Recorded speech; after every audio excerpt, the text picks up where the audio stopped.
la de la segunda hora para que tengan ustedes cómo verla, por favor. ¿Alguna duda hasta ahorita?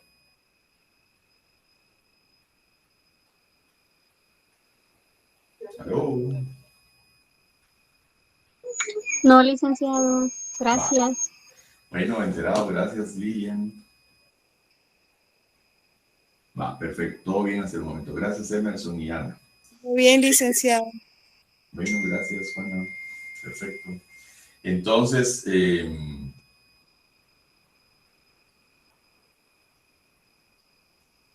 vamos ahorita a entrar a otro seguro.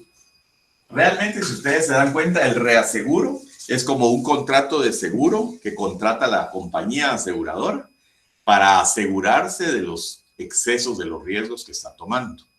Como quien dice, alguien puede decir, mire, yo tengo un montón de pólizas de seguro aquí en Guatemala de terremoto.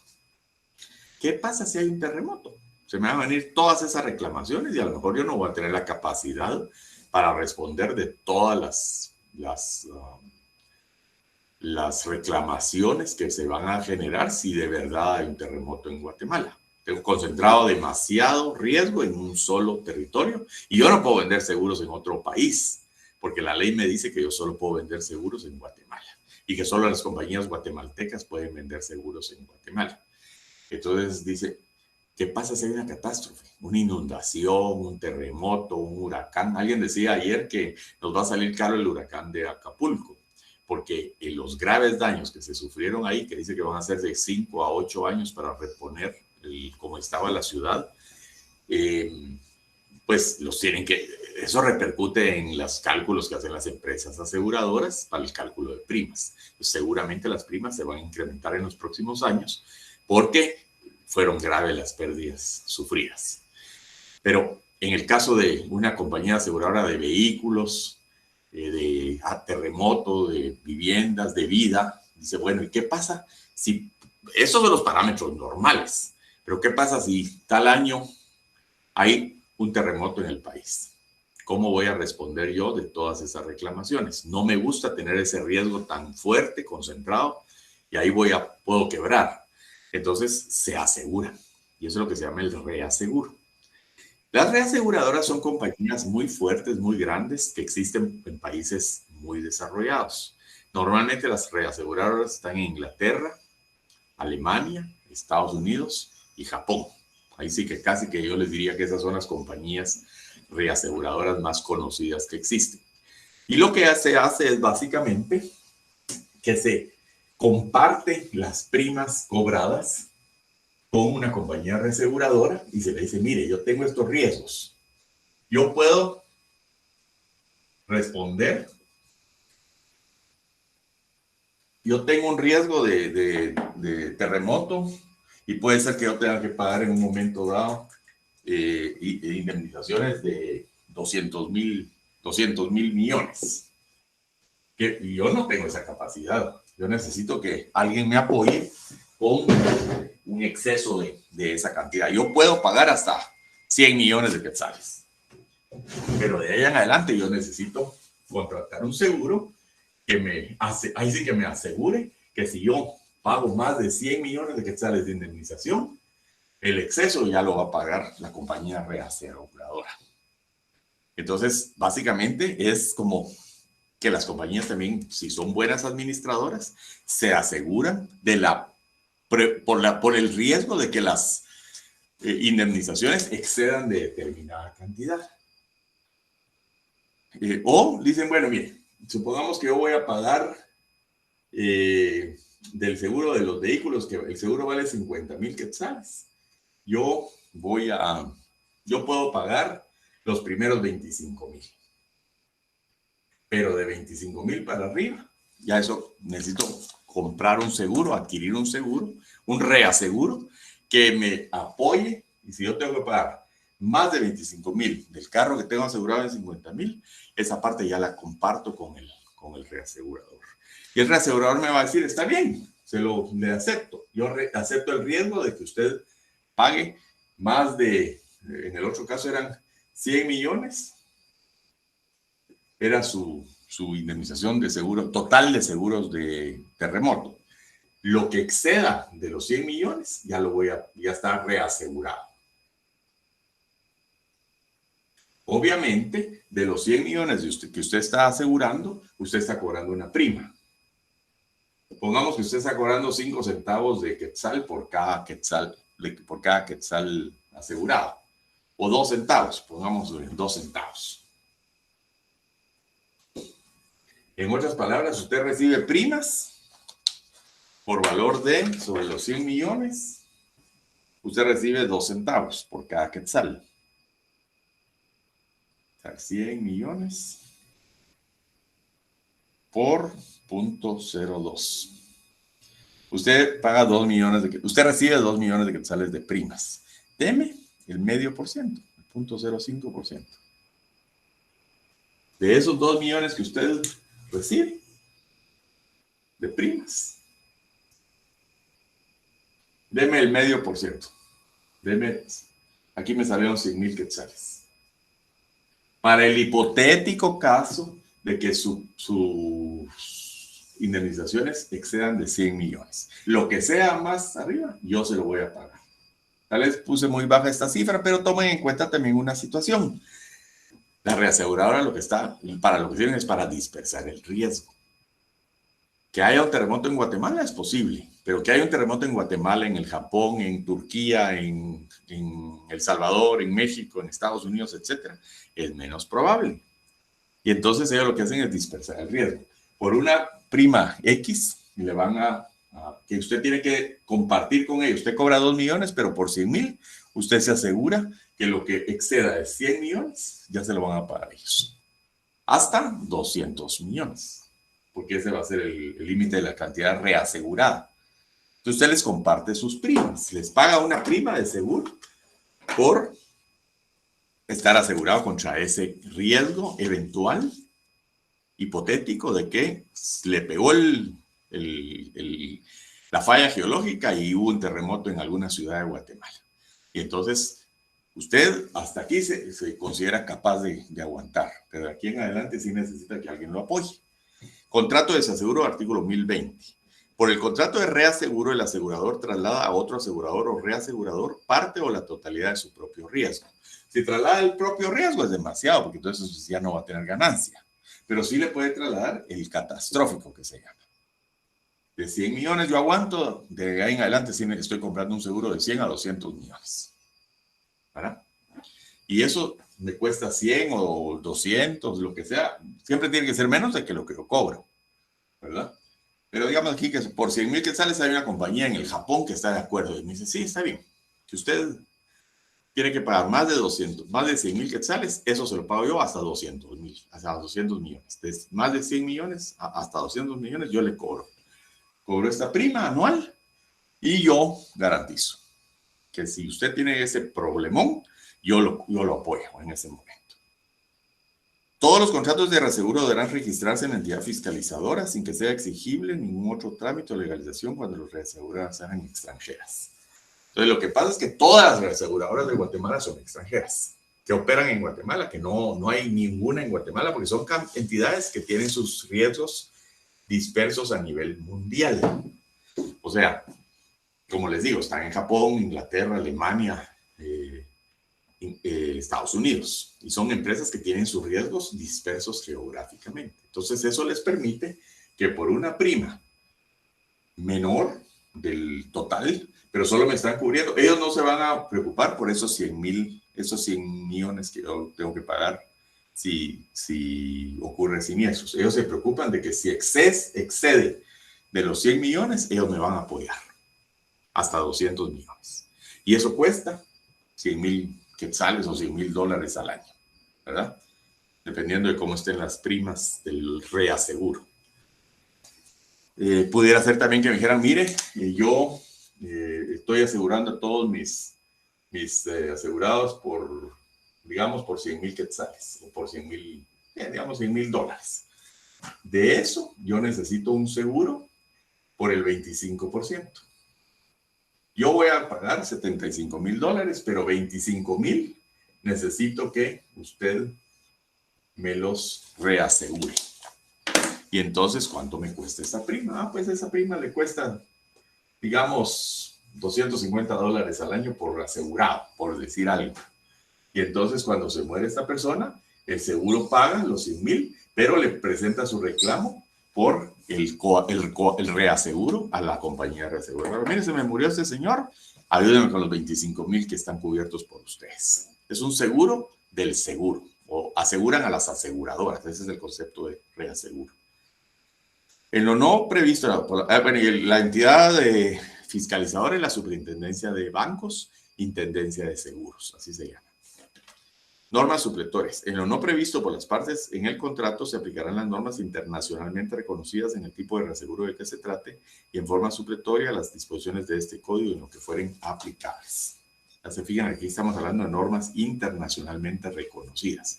A lo mejor no son normas legales, sino son estos usos y costumbres del comercio internacional, edición de la Cámara de Comercio Internacional que tenemos en el libro del doctor Villegas. Divergencias. Las divergencias entre asegurador y reasegurador se resolverán por la cláusula de arbitraje que contenga el contrato, la cual expresará que los árbitros deben ser técnicos y tomarán en cuenta principalmente los usos y costumbres del reaseguro. Aquí es un área del derecho mercantil en donde lo que se respeta mucho es el uso y la costumbre mercantiles. No será necesario consignar en escritura pública la cláusula compromisoria contenida en este contrato. O sea, en el propio contrato de reaseguro, ahí va a estar contemplada la cláusula compromisoria que obliga a irse a arbitraje. Falta de acción contra el reasegurador. La persona que tenga el carácter de asegurado directo o de beneficiario no tendrá acción alguna en contra del reasegurador o los reaseguradores. Supongamos que yo tengo un seguro de vida, yo soy beneficiario de un seguro de vida. Yo soy el beneficiario porque se murió mi tía y me dejó a mí de beneficiario. Yo le puedo cobrar al seguro, a la aseguradora, si no me lo pagan, pero no tengo acción, no hay acción en contra de la reaseguradora. Aunque yo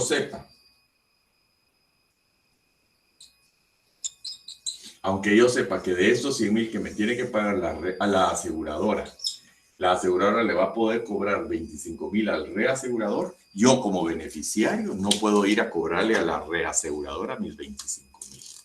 Este es un negocio entre aseguradora y reaseguradora. No tengo yo cómo intervenir en esa relación comercial, porque el cliente del seguro, de la reaseguradora, es la aseguradora, no soy yo como beneficiario. Yo todo me tengo que encargar de cobrárselo a la aseguradora.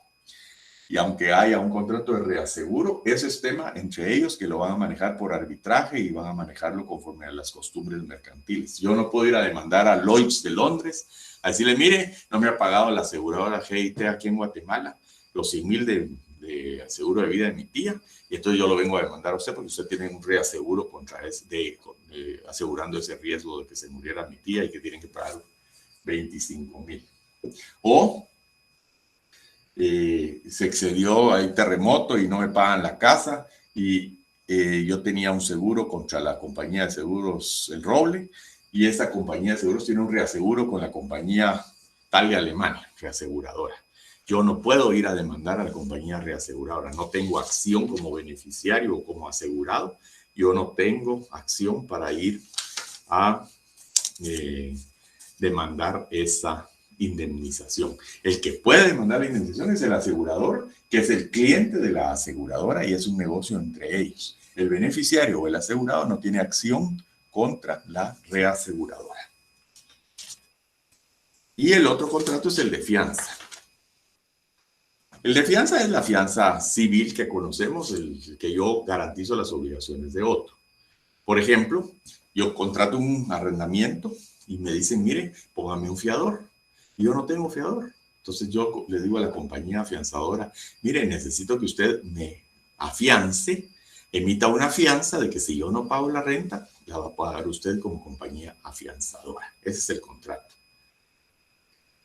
Y ese es el contrato de fianza. O bien, yo hago un contrato para construir un edificio y me van a dar un anticipo y me dicen, mire, pero antes de darle el anticipo, yo necesito que usted me contrate una fianza de anticipo, porque yo le voy a dar a usted $50,000 a cuenta de lo que usted va a construir ahí como anticipo. ¿Y qué pasa si usted se me desaparece?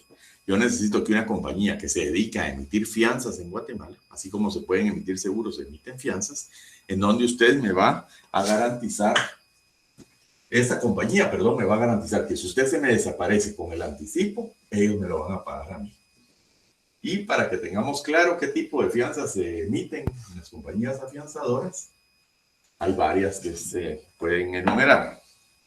Si yo trabajo en una entidad, por ejemplo, del Estado, y manejo dinero, me van a pedir lo que se llama una fianza de fidelidad. Fianzas, vamos a ver qué tipo de fianzas hay. O trabajo en una empresa privada y yo manejo efectivo. Me dicen, usted va a ser cajero del banco tal. Usted va a tener acceso a dinero en efectivo. ¿Qué pasa si usted se vuelve ladrón y nos estafa? Entonces le piden al empleado que adquiera una fianza de fidelidad y que diga, mire, como usted maneja 50,000 quetzales diarios y nosotros necesitamos que usted nos contrate una fianza de fidelidad en donde los beneficiarios somos nosotros. ¿Verdad? Y a lo mejor hasta el mismo banco la contrata y dice, mire, necesito que le dé fianza de fidelidad a mis empleados. Yo la voy a pagar, pero si alguno de esos empleados me roba dinero de la caja que maneja, usted me lo paga, porque usted es el fiador de la fidelidad de esta gente, de que van a ser exactos en el cumplimiento de su. Y entonces la afianzadora dice, bueno, pero esta prima yo se lo garantizo. Obviamente, a lo mejor la afianzadora antes de dar la prima, la fianza, pues le hace una investigación a la persona, le pasa un polígrafo, le pide que ponga su casa en garantía por si él tiene que pagar, eso se llama contrafianza, ¿verdad? Para que yo le emita la fianza a usted, usted me da una hipoteca o me da el fiador de su hermana o me deposita una cantidad en el banco que está asegurando la fianza que yo le voy a dar, etc. Ese es un tipo de fianza que se puede pedir, la fianza de fidelidad. Otra fianza que se usa mucho en los contratos, en las licitaciones, hay una fianza que se llama de sostenimiento de oferta.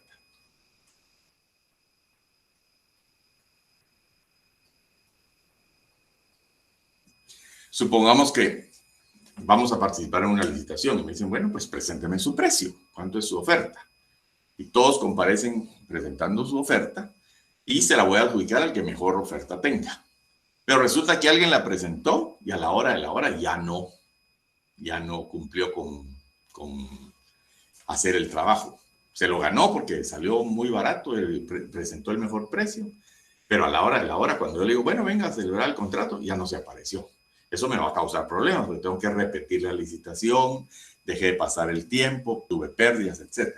Entonces yo le digo, mire, por el monto de su oferta, yo necesito que usted por el 10% de su oferta me presente una fianza de que me va a sostener la oferta. Si usted no la sostiene, si yo se le adjudico y usted no comparece a celebrar el contrato, yo voy a cobrar el 10% de su oferta. Y ese 10% de su oferta va a tener una garantía de fianza de sostenimiento de oferta.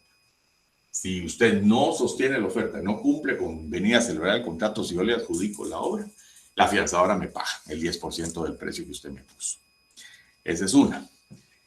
Supongamos que me adjudicaron el contrato y entonces me dicen, bueno, entonces le vamos a dar un anticipo. Entonces aquí venía la fianza de anticipo. Le voy a dar los 50,000 quetzales, que es para que usted tenga capital y comience a trabajar en el edificio o en el mueble o en el laboratorio o en la máquina que me vendió. Le doy $50,000. Entonces necesito que usted me dé una fianza para garantizarme los $50,000 que yo le estoy anticipando. Si usted se me desaparece, yo voy contra la afianzadora. Supongamos que está trabajando el anticipo y demás, y entonces ya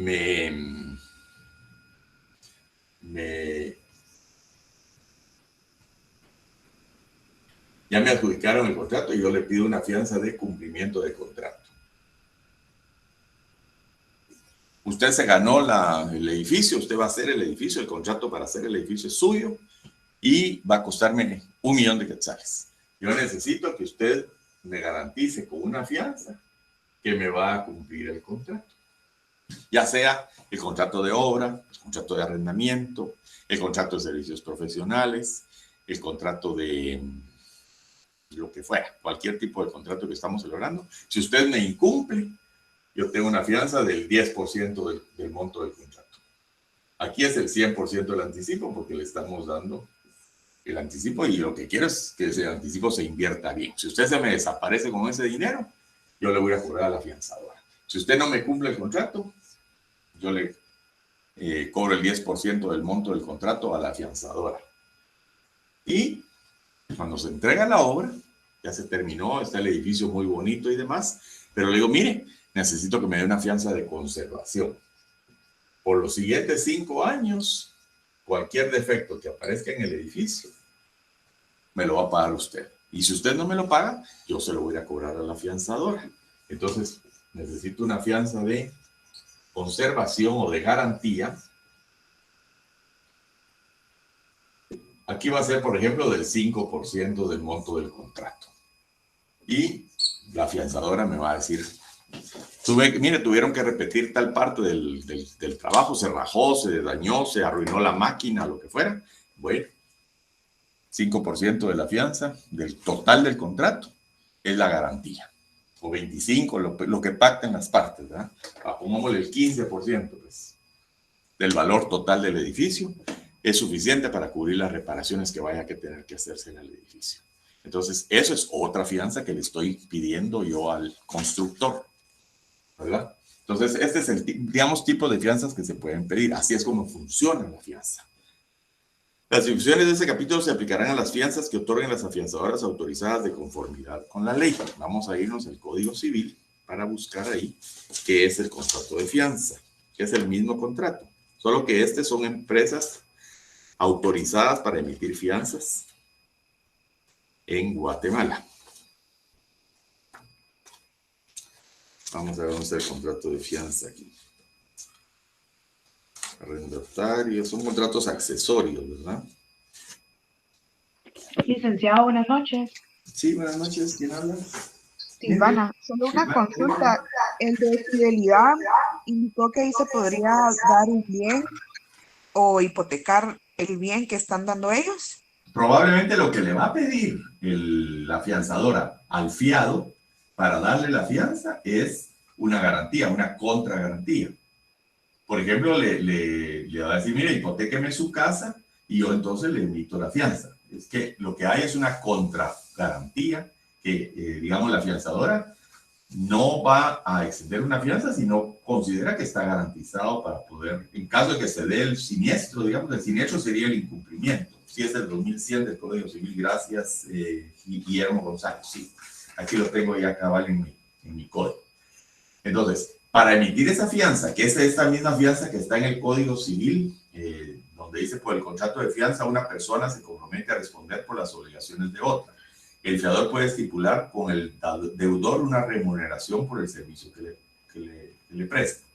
La fianza, dice el 2101, debe constar por escrito su validez.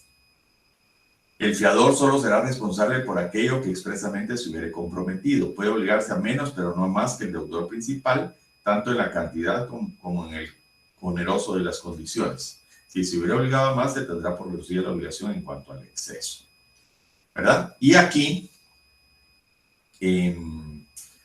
digamos, esta es la fianza, digamos, como yo soy fiador de alguien que celebra un contrato de arrendamiento, esa es la fianza civil. La fianza mercantil es lo mismo, solo que únicamente una entidad autorizada para emitir fianzas en Guatemala las puede emitir, ¿verdad? Y es como las compañías de seguro, tienen el control de la superintendencia de bancos, ¿verdad? Y aquí están todas las normas que son aplicables al contrato de fianza, que son las mismas que vamos a aplicar para la fianza mercantil, ¿verdad? Obviamente, la afianzadora, antes de darme la fianza, por ejemplo, hoy estábamos viendo que hay un contrato de arrendamiento, una renta de $100, y le están pidiendo fianza al inquilino. Y entonces, hoy pregunté, me dijeron que la fianza por un año vale $47. Eso es lo que cobra la afianzadora. Obviamente, me van a pedir el nombramiento del representante legal, estados financieros, todo, para ver qué tipo de perfil tiene el fiado. Y además le van a pedir que otorgue alguna garantía. Por ejemplo, le van a decir, mire, si el contrato es de 1.200 quetzales al año, dólares al año, pues deposítenos esos 1.200 en un banco y le ponemos prenda a esa cantidad, ¿verdad? O garantía mobiliaria. Ese dinero usted no lo puede retirar si la afianzadora no le autoriza que usted retire ese dinero de la cuenta de ahorro. Y entonces así se garantiza la afianzadora de que si por mala suerte tiene que pagar las rentas que no pagó el inquilino, ella tiene una garantía. O puede ser hipoteca, o garantía fiduciaria, o garantía mobiliaria. ¿Es verdad? Y entonces así es como la afianzadora funciona. Ellos a su vez se garantizan de que si en el dado caso tengan que pagar la indemnización, tengan de dónde recuperarse en contra del fiado, ¿verdad? Porque aquí funciona, es un fiador, que es la entidad afianzadora, y un fiado, ¿verdad? Entonces, el fiado es el que va a manejar los fondos y obtiene una fianza de fidelidad a favor del patrono o del dueño del dinero. Sostenimiento de oferta, el que está haciendo la licitación le dice, para que su oferta sea analizada, usted me acompaña una fianza de que me sostiene la oferta y que si no, pues me va a pagar el 10% del precio que usted me está ofertando. Y la fianza emitida por una afianzadora autorizada para operar en Guatemala. Anticipo, yo le voy a dar $100,000 para que usted comience a construir el edificio contra una fianza del 100% emitida por la afianzadora Granite Townsend, de que si usted se desaparece con el dinero, yo se lo cobro a la afianzadora. Cumplimiento del contrato, pues para que le voy a dar el contrato, pero para hacer el primer pago del anticipo, aparte de la fianza de anticipo, usted me tiene que dar una fianza que me va a cumplir el contrato, que no me va a dejar a medias, por el 10% del contrato, y quiero una fianza emitida por una entidad afianzadora autorizada para operar en Guatemala. Y terminado, ya me entregó el edificio. Cualquier desperfecto que tenga, yo se lo voy a cobrar a usted. Y si usted no me lo paga, yo voy contra la fianza para que la fianza me pague, la fianzadora me pague lo que usted no me está corrigiendo. Yo lo voy a mandar a corregir y se lo cobro a la fianzadora.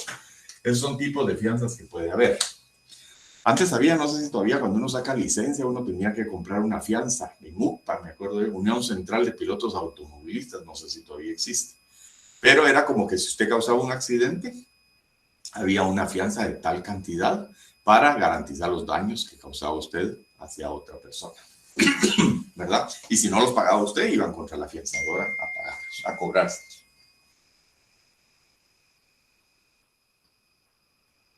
¿Qué más? El artículo 1025. La fianza será en constar una póliza, es un documento, ¿verdad?, que contendrá lugar y fecha de emisión de la fianza, los nombres y domicilios de la afianzadora y del fiado, la designación del beneficiario, ¿a favor de quién? En el caso, digamos, de la fianza del contrato de arrendamiento, es a favor del arrendante. En el caso de la fianza de fidelidad, a favor del dueño del dinero. Al sostenimiento de oferta, al que está solicitando o organizando la licitación, el que va a recibir las ofertas. En el caso del que ya está terminada la obra, pues el dueño de la obra tiene derecho a que él sea el beneficiario de la fianza de conservación. La mención de las obligaciones garantizadas y el monto y circunstancias de la garantía. ¿Hasta qué monto? Bueno, esta fianza garantiza los $1,200 de renta del contrato de arrendamiento. Son 100 mensuales por 12, 1,200. Por un año, yo le garantizo por un año. Y para prorrogar el año entrante, le voy a pedir otra fianza del mismo monto.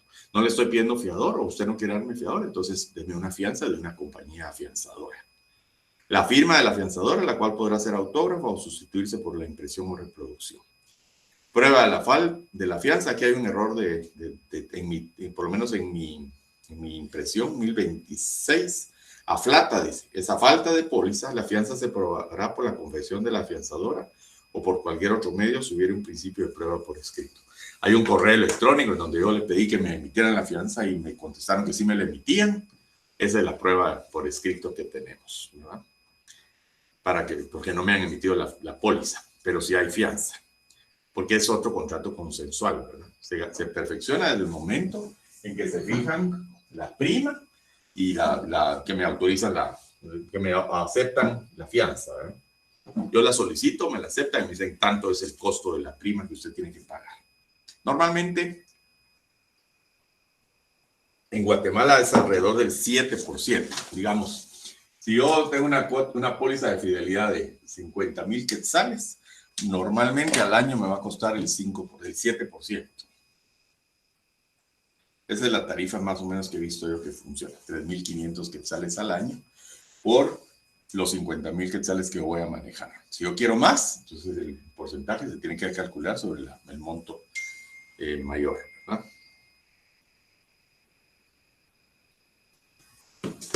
Eh,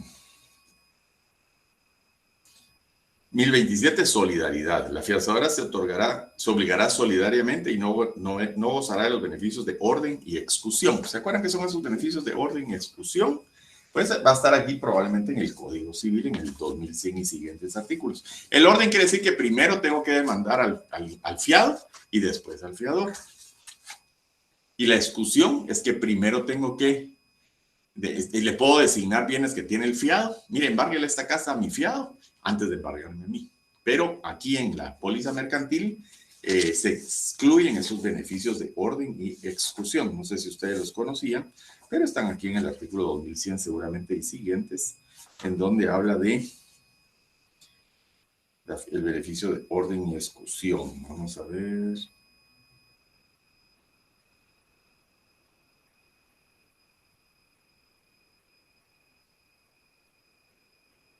Este es el beneficio de exclusión, es el 2119. Ah, no, perdón, el fiador del fiador, déjenme ver. Vamos a ver. Aquí está, 2106. No puede compelerse al fiador a pagar al acreedor sin previa exclusión de los bienes del deudor. ¿Qué quiere decir eso? Primero, usted trate de cobrarle al deudor, al fiado. Y solo si no tiene bienes el deudor, váyase en contra del fiador. Ese es el orden y exclusión. Primero al deudor y en segundo lugar, solo si el deudor no le pagó, váyase contra el fiador. Pero eso está en el Código Civil. La diferencia con la fianza mercantil es que no hay beneficio de orden ni de exclusión. Yo puedo ir conjuntamente y en forma solidaria contra el fiador y contra el deudor, o contra el deudor y el fiador simultáneamente. No tengo primero que ir contra el fiado, y si no me pagó el fiado, entonces me voy contra el fiador. Eso es lo que quiere decir eso, que no existen los beneficios de orden y exclusión, que es el artículo 2106. No puede compelerse al fiador a pagar al acreedor sin previa exclusión de los bienes del deudor. Solo si no encontré bienes embargables del deudor, puedo ir contra los bienes del fiador. Eso es lo que dice el 2106. La exclusión no tiene lugar cuando el fiador ha renunciado expresamente a ella, 2107. Cuando se ha obligado solidariamente con el deudor y en el caso de quiebra o cesión de bienes del deudor. Entonces aquí en el 2107 pone los casos de que no procede la exclusión, que es ir primero contra los bienes del deudor y después contra los del fiador. Y como es fianza solidaria, ahí estaría en el 2107 el caso de excepción.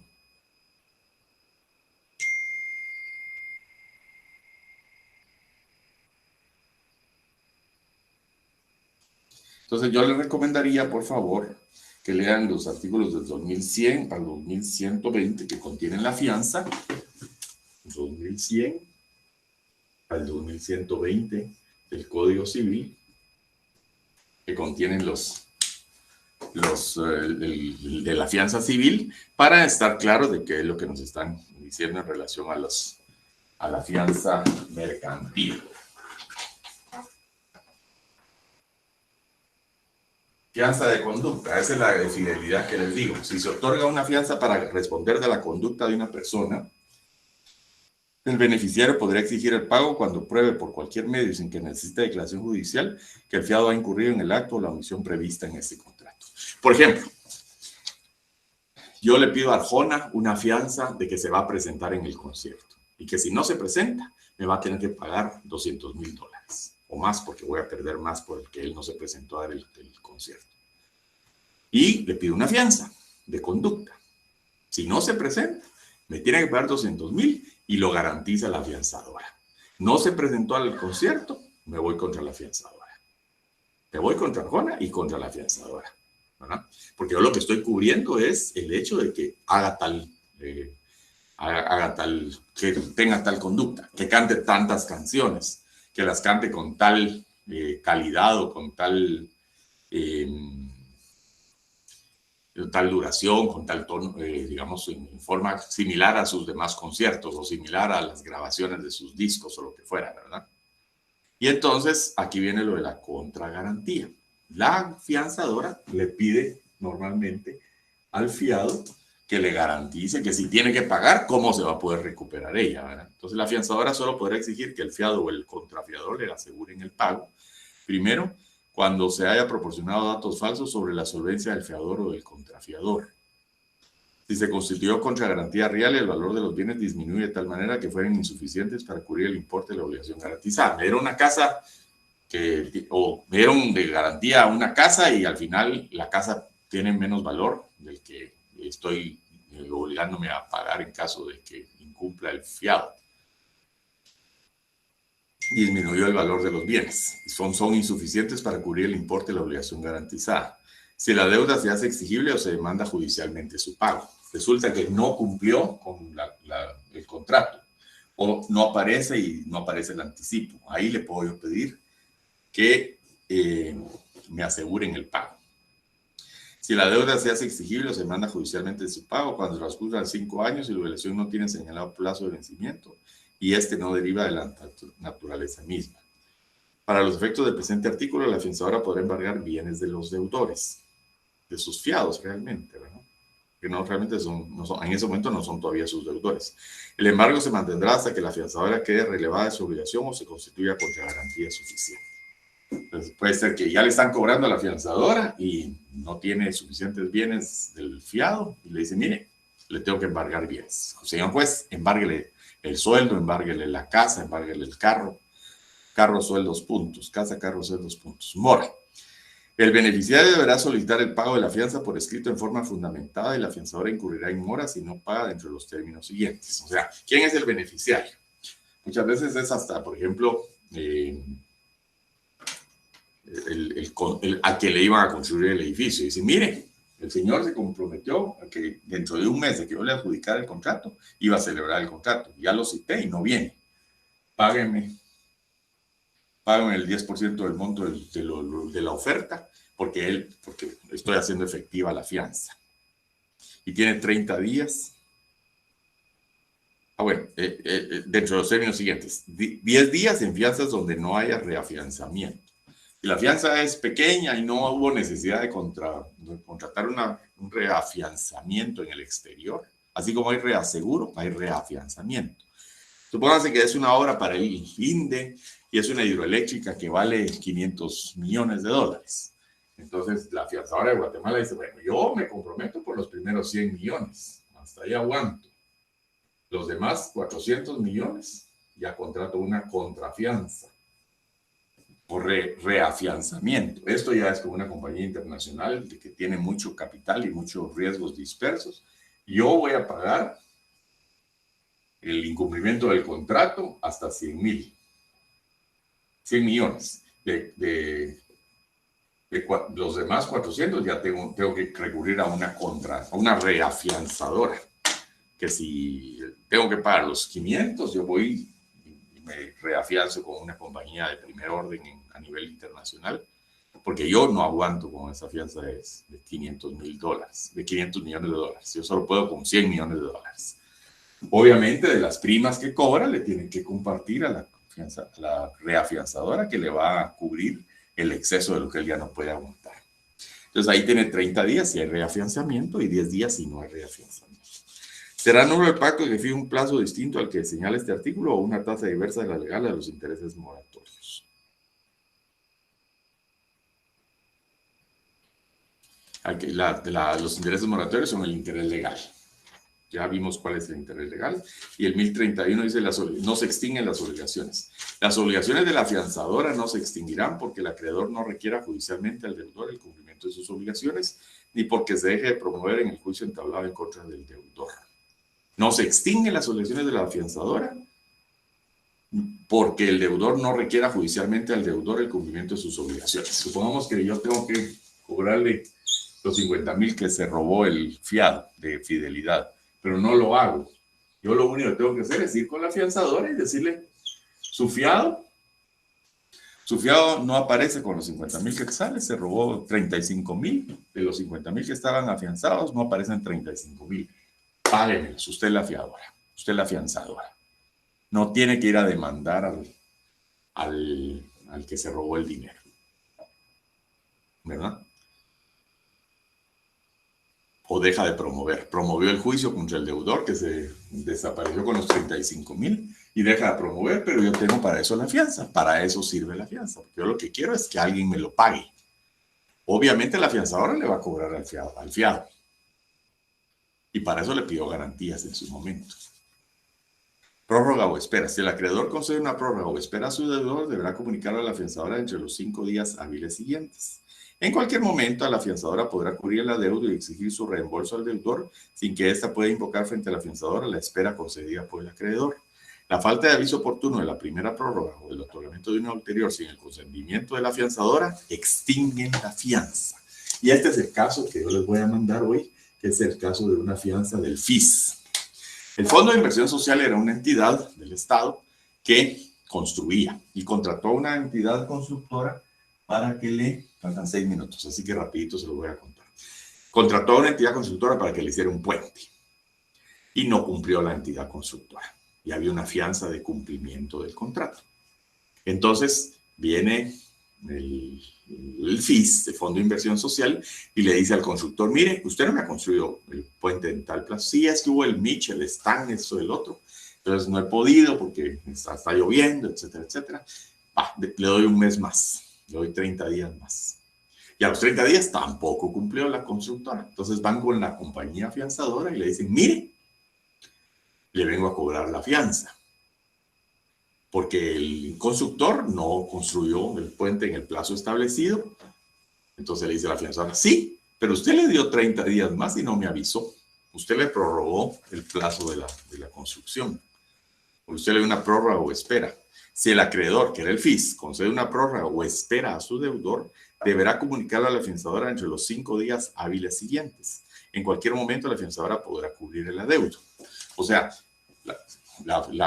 el FIS le dice, mire, tiene 30 días nuevos 30 días para construir el puente. La afianzadora podría decir, no, mire, aquí le voy a pagar yo lo de la fianza porque mi fiado no está cumpliendo, ¿verdad?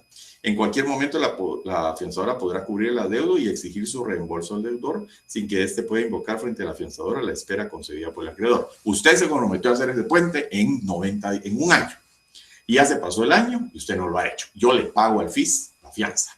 Eso podría decir la afianzadora. En este caso, como le dieron una espera de 90 días, vino la afianzadora de 30 días, no me recuerdo de cuánto, ya les voy a mandar el caso. Vino el FIS y le cobra a la afianzadora. Le dice, mire, le di 30 días más y ni así cumplió. Entonces viene, y a mí cuando me avisó, le dice la afianzadora al FIS, usted no me avisó que le había dado 5 días adicionales. Usted tenía 30 días adicionales. Usted tenía 5 días hábiles siguientes para avisarme que le había dado esa espera. Y la falta de aviso oportuno de la primera prórroga o el otorgamiento de una ulterior prórroga sin el consentimiento de la afianzadora extinguen la fianza. Y era lo que hubiera procedido en esta sentencia que les voy a subir. Para buena suerte del FIS, la fianza decía que la fianza estaba vigente hasta que se cumpliera completamente el contrato, ¿verdad? En cualquier tiempo, hasta que se entregara la obra terminada y que la fianza cubría hasta la terminación de la obra. Y como eso no había ocurrido, el juzgado resolvió que la fianza seguía vigente y obligó a la afianzadora a pagar la fianza por incumplimiento del contrato de la construcción del puente a favor del FIS, que había sido contratado y que le habían dado 30 o 90 días para que terminara. Y no lo hizo, ni aún con la prórroga terminó. Entonces la afianzadora, no sin razón, decía, bueno, pero usted le dio una prórroga y no me preguntó a mí si yo estaba de acuerdo en que se diera esa prórroga. Si usted le va a dar una prórroga y le tiene que consultar a la afianzadora si está de acuerdo en que se dé esa prórroga. Es el mismo principio que opera en la fianza de los contratos de arrendamiento o demás, que si se prorroga el contrato, usted fue fiador por el primer año y se prorroga el contrato y no le avisan al fiador. El fiador puede decir, mire, yo fui fiador para el primer año. Lo que pasa es que en los contratos se pone una cláusula similar a esta del contrato de la FIS, en donde dice, La fianza estará vigente hasta que se devuelva el inmueble al arrendante y se paguen hasta el último centavo de la renta, servicios, etc. Normalmente eso se pone. Entonces, ahí termina la fianza. No se puede decir que se prorrogó porque la fianza sigue vigente hasta que se le devuelve el inmueble al arrendante y se le paguen todas las rentas y los servicios que implique el contrato. Entonces, eso fue lo que pasó en este contrato del Fondo de Inversión Social, en donde le dijeron a la fianzadora, no, usted tiene que pagar porque la fianza está vigente hasta que el constructor cumpla y entregue el contrato, el edificio del puente terminado. Y les voy a decir cuál es el artículo. Por ejemplo, aquí dice el 1118 del Código Civil. Si la fianza se prestó por tiempo indeterminado y no hubiere convenio expreso en contrario, se extinguirá la obligación del fiador al cumplirse un año de la fecha del contrato. Y el 2117. La prórroga concedida al deudor sin el expreso consentimiento del fiador extingue la obligación de este. Hay que tener mucho cuidado en eso porque normalmente cuando se dan estas prórrogas a los inquilinos, por ejemplo, es conveniente que firme el fiador para que se haga constar que la prórroga sigue vigente. Muchos fiadores dicen, no, yo fui fiador del primer año, después ya no me notificaron ninguna prórroga. Hasta ahí llegué. Sin embargo, los contratos de arrendamiento normalmente dicen, así como ese contrato de fianza del FIS, que estaba vigente hasta que se entregara el puente terminado, o que está vigente hasta que se termine, se devuelve el inmueble y se paguen las rentas atrasadas y los servicios del inmueble, y que hasta ahí se extingue la fianza. No se puede extinguir con la prórroga sin consentimiento del fiador, pero es un riesgo que hay que tener cuidado, que puede ocurrir, ¿verdad? Siempre hay que tomar en cuenta al fiador. Mire, le voy a prorrogar el plazo al constructor o al inquilino. ¿Está de acuerdo? Firme, por favor. Deme su consentimiento para que la fianza se mantenga. Y hasta ahí llego porque les voy a mandar la sentencia hasta el caso del FIS y la constructora y una fianzadora, creo que es GIT. ¿Alguna duda? No, licenciado, muchas gracias. Feliz noche a todos. Ay, Guillermo Gonzalo Echeverría, dígame. Gracias, Lick. Disculpe, fíjese que de qué rato es que había querido